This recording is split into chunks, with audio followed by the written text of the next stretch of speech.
안녕하세요. 저는 작년 상상독학 하이브리드에서 재수를 하고 올해 서울대 조속과에 합격하여 재학 중인 황재현이라고 합니다. 저는 작년 수능에서 국어 2등급, 수학 3등급, 영어 1등급, 사회문화 1등급, 생활과 윤리 2등급, 한국사 1등급을 받았습니다. 그리고 가군 국민대 자율전공, 나군 서울대 조속과, 다군 홍익대학교 서울캠퍼스 자율전공 인문예능에 지원해서 3곳 모두 합격했습니다. 서울대 조속과식 점수로는 256점을 받았습니다.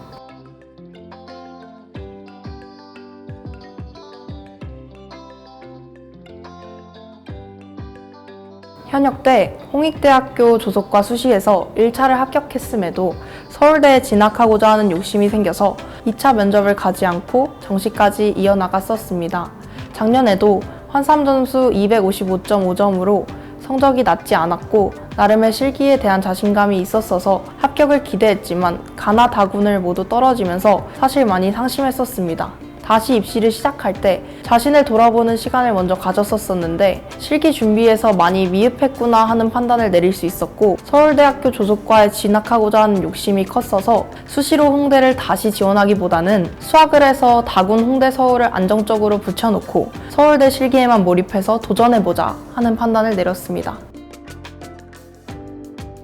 내신도 챙기랴, 교내 활동도 챙기랴 분주했던 고등학교 시절과 다르게 오로지 입시에만 집중할 수 있는 1년을 보내고자 했습니다. 제가 실기시험 때 많이 긴장하는 스타일이라는 것을 알게 되어서 목표로 하는 서울대 외에는 비실기 학교를 지원해서 서울대 시험장에 들어갈 때에는 믿을 구석이 있도록 만들고 싶었습니다. 그래서 2월달부터 재수학원을 알아보게 되었습니다. 처음에는 강남에 있는 일반 재수종합학원에 등록했는데 실기를 하러 갈 시간도 마땅하지 않았고 너무 좁은 교실에 많은 사람들과 함께 있으면서 저에게 필요하지 않은 수업까지 들으려니 스트레스를 받아서 다른 곳으로 옮겨야겠다고 생각했습니다. 알아보던 중 예체능 전문 재수종합학원인 상상미학에서 독학재수관을 신규로 개원했다는 것을 알게 되었고 너무 좋은 자습공간과 시대인재에서 강의하시는 선생님들의 수업을 선택하여 들을 수 있다는 점, 그리고 스스로 시간표를 계획해서 1년을 보낼 수 있다는 점에서 저에게 딱 맞는 학원이라고 생각하여 등록하게 되었습니다.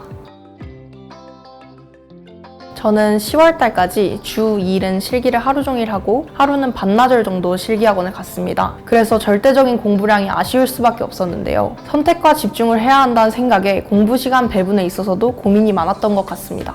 국어는 저에게 컨디션을 많이 타는 과목이었습니다. 집중하고 넘길 건 넘기며 읽었을 때는 다 맞거나 하나 틀리기도 하지만 어느 하나 신경 쓰이거나 당황하기 시작하면 80점대까지도 계속 왔다 갔다 하는 과목이었습니다. 그래서 아무리 망해도 2등급은 되도록 저점을 높이는 것에 집중하기로 했습니다.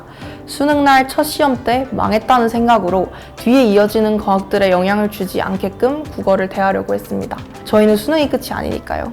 독서 파트는 서바이벌과 주간 모의고사를 통해 연계되는 개념에 익숙해지는 정도로 만족을 하고 독해에 초점을 두고 공부를 했다면 문학 파트는 밥을 먹는 시간에도 EBS 연계 강의를 듣거나 사용 설명서를 읽으며 등장인물 관계나 주된 줄거리에 익숙해지도록 했습니다.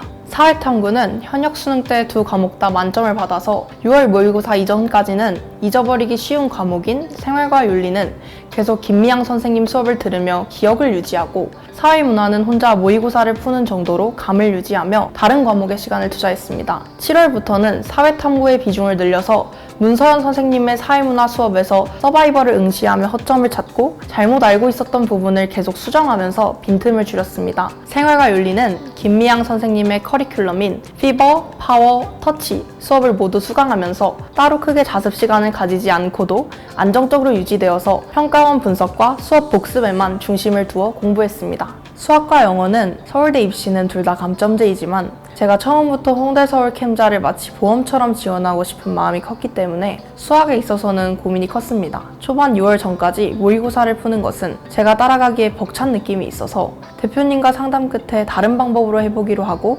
인강도 병행하며 자습에 초점을 두고 공부했습니다. 처음부터 대표님은 자습 시간에 방점을 두고 말씀하셨는데 6월에 5등급을 받을 때까지 사태의 심각성을 잘 인지하지 못하다가 시험지 앞에서 얼어붙는 저를 스스로 발견하고 그때부터 통학 시간이나 자투리 시간에도 계속 복습하고 강의 수강에 시간을 많이 투자했습니다. 저는 심지어 9월 때까지도 수학이 5등급이었지만 조금이라도 올리지 않으면 안 된다는 마음으로 시간이 부족한 수능 며칠 전 모두가 암기 과목인 사탐에 신경 쓸 때에도 저는 확통에서 계속 틀리는 부분을 계속 해석하고 풀어보면서 매달린 결과 엄청 높은 점수는 아니지만 수능에서 제가 받아본 점수 중에 제일 높은 등급인 3등급을 받았습니다. 영어는 대표님과 함께 시간표를 짜는 시간대 항상 식후 전후에 잠깐 자투리 시간에 배정할 정도로 큰 비중을 두지 않고 짧게 자주 보자는 생각으로 공부했습니다. 밥 먹고 졸릴 때 영어 지문 4개 정도를 10분 안에 풀어보자. 이런 식으로 부담되지 않을 만큼 하지만 잊어버리지는 않게가 목표였고 수능 때도 안정적인 점수가 나와서 좋은 전략이었던 것 같습니다. 아무래도 저에게 있어서는 수학이었는데요. 이미 부족한 자습 시간 동안 서울대에 직접적이지 않게 작용하는 과목인데도 큰 비중을 두고 공부하는 내내 이래도 되는 걸까 하는 의심과 불안이 많았습니다. 하지만 결과적으로 실기장에서의 떨림은 작년보다 덜했던 것을 보면 좋은 선택이었습니다. 자습 시간이 자유로운 상상 독학의 장점이 수학 공부에 있어서 크게 발휘되었었는데요. 9월 모의고사에서도 5등급이 나왔을 때 캠자는 나의 욕심이었을까? 다른 목표를 세워야 하는 걸까 싶었지만 마지막으로 해보자 하는 생각으로 며칠 동안 거의 하루 종일 수학 인강을 보고 복습하고 풀어보는 시간을 가졌었는데 그 시간이 큰 도움이 되어서 더 나아진 성적을 받을 수 있었던 것 같습니다. 자습 시간이 길고 자유롭게 사용할 수 있다는 것의 장점이 비단 수학뿐만 아니라 사탐이나 국어, 영어에서도 적용되었습니다. 1년 내내 많은 모의고사를 치르면서 안정적인 성적이 유지된 것처럼 보였지만 사실 사이사이에 조금 떨어지기도 하고 취약점을 드러내는 과목이 꼭 하나씩 있었는데 그럴 때마다 그 과목만을 붙잡고 해결하는 시간을 가졌습니다. 예를 들어 사회문화 도표 푸는 속도가 느려진 것 같으면 기출문제집을 펴고 한 100문제가량 쭉 풀어보는 시간을 가졌습니다. 그러면 확실히 다음 시험에서는 문제가 거의 해결되어서 갑자기 성적이 떨어지는 일을 미연에 방지할 수 있었습니다. 필요한 것을 어느 정도까지 해야겠다는 목표가 명확했습니다. 홍대 서울 캠자에 꼭 합격할 만한 성적이 저에게는 필요했고 그래서 수학에 중심을 두었고 이미 잘한다고 생각한 국어, 영어, 사회탐구의 경우에는 너무 하락하지만 않게끔 유지하자가 목표였습니다. 그것을 위해서 정해진 시간표가 있더라도 유동적으로 그때그때 필요하다고 느끼는 것을 찾아 했는데 그렇게 능동적인 공부를 한 게 약 9개월 동안 지치지 않고 달릴 수 있는 이유였던 것 같습니다.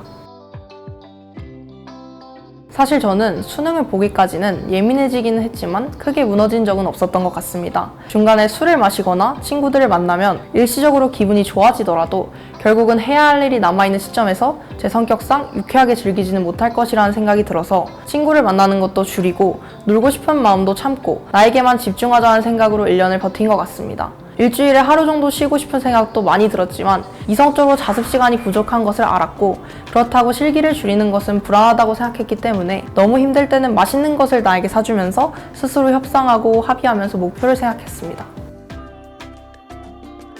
어떤 수능도 당황스럽기 때문에 적당히만 당황하자. 작년에는 국어가 어렵고 사탐이 쉬웠고 이번엔 국어가 쉽고 사탐이 어려운 편이라는 게 전반적 의견이라고 저는 알고 있습니다. 시험장에서 시험이 어떻게 나올지 모르고 1년에 한 번이라는 압박감 때문에 긴장하여 더 제 실력 발휘를 못할 수밖에 없는 환경이라는 점에서 수능은 어려운 것 같습니다. 하지만 모두에게 어려운 시험이기에 적당히만 당황하면 대박이 터지진 않더라도 쪽박은 아니겠거니 하는 생각을 했습니다. 그 전에 열심히 준비한 시간을 믿고 요행을 바라기보다는 평소대로만 비슷하게 나와주길 난 1년 동안 열심히 했으니까 라는 마음으로 들어가야 하는 시험 같습니다. 수업을 따라가는 것도 중요하지만 자습 시간을 잘 활용했으면 좋겠습니다. 선생님들이 시키시는 공부는 다 양질의 것들이고 필요한 것이지만 본인이 그것이 어떤 의미를 가지는지 생각하지 않고 숙제처럼만 대하면 그 효과가 반감될 수밖에 없을 것 같습니다. 또한 목표로 한 대학이 있다면 목표에 맞는 전략을 짜고 꿋꿋하게 실행했으면 좋겠습니다. 제가 수능 일주일 전에 제 확통 실력이 부족하다고 느꼈음에도 옆자리 친구들이 다 사탐에 주력하고 있다는 이유만으로 외면하고 이미 적당히 준비된 사탐의 시간을 쏟았다면 사회탐구 점수가 더 높아질 수 있었겠지만 저는 수학 때문에 캠자에 합격하지 못했을 수도 있다는 생각을 합니다. 스스로 내리는 판단 하나하나가 목표를 향해 더 가까워지도록 많이 고민하는 수험 생활을 보내야 합니다. 대표님께 감사드립니다. 계속 수학 점수가 안 나와서 어머니께서도 포기하라고 하실 때 대표님께서 어머님께 재현이가 얼마나 자습 시간 때 졸지도 않고 정말 꾸준히 열심히 공부한다면서 어머니한테 말씀을 해주셨고 수학을 포기시키지 말고 끝까지 믿고 기다리자라고 말씀해주셨던 게 너무 감사했습니다. 또 문서연 선생님께 감사드립니다. 이번 수능 때 사회문화를 받았을 때 거의 서바이벌 모의고사와 같은 느낌으로 어렵다라고 체감했었는데 평소에 어려운 모의고사를 만났을 때 어떤 마음가짐을 가져야 하는지, 어디에서 어떻게 풀어야 하는지 세세한 것까지 체크해 주신 것들이 모두 다 도움이 되었습니다. 또 마지막으로 작년에 재수할 때 데스크에 계셨던 실장님들께도 너무 감사드립니다. 정말 진심으로 응원해 주시고 항상 아침마다 밝게 인사해 주셔서 학원 갈 때마다 항상 기분이 너무 좋아졌었어요. 개개인에게 맞춤형인 시간표로 자습 시간도 필요한 만큼 가질 수 있고 수업도 조절할 수 있다는 점이 정말 매력적이었습니다. 필요하지 않다고 느끼는 수업은 듣지 않고 필요한 수업만 골라 들을 수 있고 또 수업 대신에 자습이 필요한 것 같을 때에는 자습 시간을 가질 수도 있었습니다. 가장 좋았던 것 중 하나는 사탐 수업을 촬영을 해서 계속 복습할 수도 있게끔 올려주시는 게 도움이 많이 되었습니다. 깨끗한 자리와 개방감이 있어서 올라가서 공부하기 좋은 라운지가 있는 독학관 환경은 정말 불만사항이 하나도 없이 편한 환경이었습니다. 상상독학이란 보조바퀴이다. 수능을 준비하는 학생들이 필요한 것을 항상 먼저 찾아 우리가 원하는 것을 이룰 수 있도록 많은 경험과 자료도 제공해 주시고 가끔은 지쳐 옆으로 쓰러지려 할 때 마치 자전거의 보조바퀴처럼 지지해 준다는 점에서 홀로 수능장에 들어가기 전까지의 든든한 보조바퀴 같다는 생각을 했습니다.